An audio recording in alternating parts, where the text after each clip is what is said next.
Welcome back to my channel Kishore Sir Ki Pathshala. We are doing chapter Metals and Non-Metals 10 Cbse Science. So let's see today's topic. So how do metals and non-metal react? Alright. So suppose we have got metal and non-metal. How the reaction takes place between them. For that, what we are going to do? We are going to take example of sodium chloride. Alright. Okay, that is my common salt. In that, what I see a sodium atom has one electron in its outermost shell. Now, if you see sodium, what is the atomic number of sodium? It's 11. Right.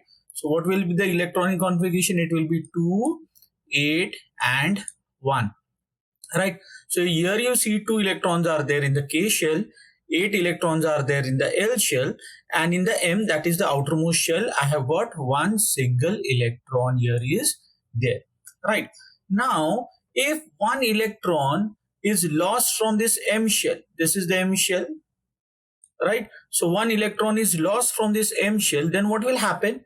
Then here you see, then what will happen? L shell now becomes the outermost shell and has got a stable octet. See here. Stable octet, 8 electrons are there in this, so this is my stable octet, right? The nucleus of this atom is having how much? They are having 11 protons, right? Nucleus is having 11 protons, but the number of electrons, if you see, has become now 10. 2 plus here 8, that has become 10. So what happens is that sodium acquires what? It acquires a net positive charge, giving sodium Na plus ion, right? So this is how Na plus ion is formed with sodium, right? Now let's see how this chlorine gives us ion. Okay, now chlorine, if you see, has got 7 electron in its outermost shell. See here, this is my K, L and M, right? Okay, in M shell, if you see, there are how many electrons are there? Chlorine, what is the atomic number? Atomic number is 17. Electronic configuration 2, 8 and 7. So 7 electrons are there in the M shell, right? Okay. So now if you see, one electron is less here.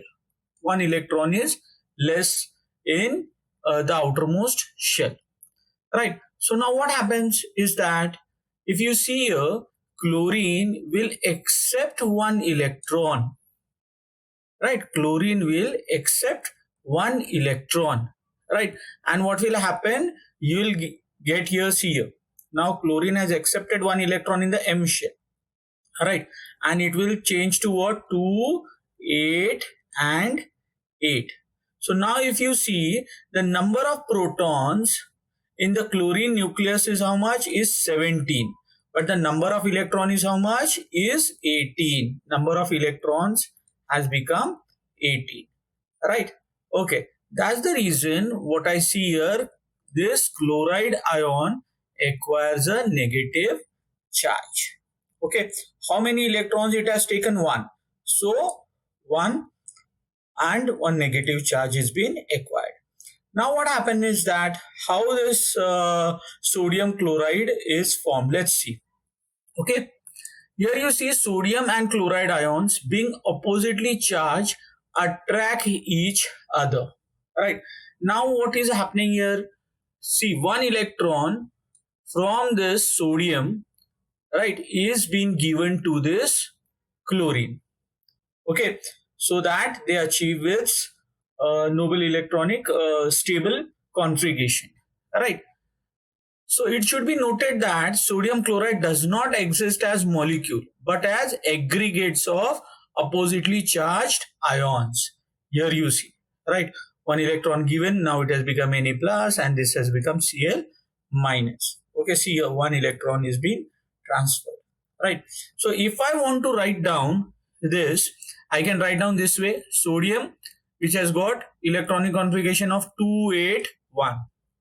Right, so it loses one electron, it is losing one electron. So what happens here? You see, it becomes 2 and 8, right?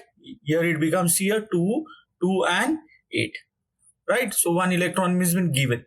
Now what happened is that, see here, chlorine, which electronic configuration is 287, it accepts one electron, and what happens? Chloride ion is formed, right? Okay, so the compound formed in this manner by transfer of electrons from a metal to a non-metal are known as what? Are known as ionic compounds or electrovalent compounds. Okay, so these compounds are formed by what? By transfer of electron from a metal to a non-metal. Okay, here you see what is happening. One electron transfer to this chloride ion, okay, to this chloride, and you see what happens here. Here you see we need to write down like this, Na and this chloride, like this. Okay, now let's take another example of magnesium chloride. Here you see magnesium chloride, what it is? MgCl2. Okay, two chlorines are involved, and if you see magnesium, what is the atomic number? Is 12. Atomic number is 12. So electronic configuration is 282, right? Okay, in the outermost shell, 2 electrons are there. If these 2 electrons are lost, then what happens? Then magnesium cation is formed, and these 2 electrons are there. Now, a single chlorine cannot take 2 electrons, so 2 chlorine has to be there, right? So 1 electron each is being given to this chlorine here, you see, right? See here, transfer of 1 electron each takes place, and we can write down like this. Okay, Mg2 plus, and here Cl minus. Okay, and 2 chlorines are involved. Okay, so the compounds formed in this manner by transfer of electron from a metal to non-metal are ionic compounds, that we need to remember. Now let's try to answer a few questions. Write down the electron dot structure of sodium, oxygen, and magnesium. See, sodium, right? Okay, single electron is there in the outermost shell. Magnesium, 2 electrons are there, and oxygen, 6 electrons are there. Okay, so I have written like this. Then show the formation of sodium oxide, right? See here, Na2, it is Na2O. So 2 sodiums are involved, so 2 sodiums I have written, right? Okay, and see here, the oxygen is having deficient of 2 electrons, so these 2 electrons are getting transferred here, so I can write like this. Okay, Na2 and O, this 2 minus is in bracket, right? Na plus and O, 2 minus is there. Now I want to write for magnesium oxide. So what I will do, see here, magnesium is how much is need to write down. Magnesium 2 electrons are there, right? These 2 electrons are transferred to this oxygen, and I can write down this Mg2 plus. Okay, here you see crosses are there because of electrons been transferred from the magnesium. This is 2 minus, right? So why do ionic compounds have high melting points? Why do have they high melting points?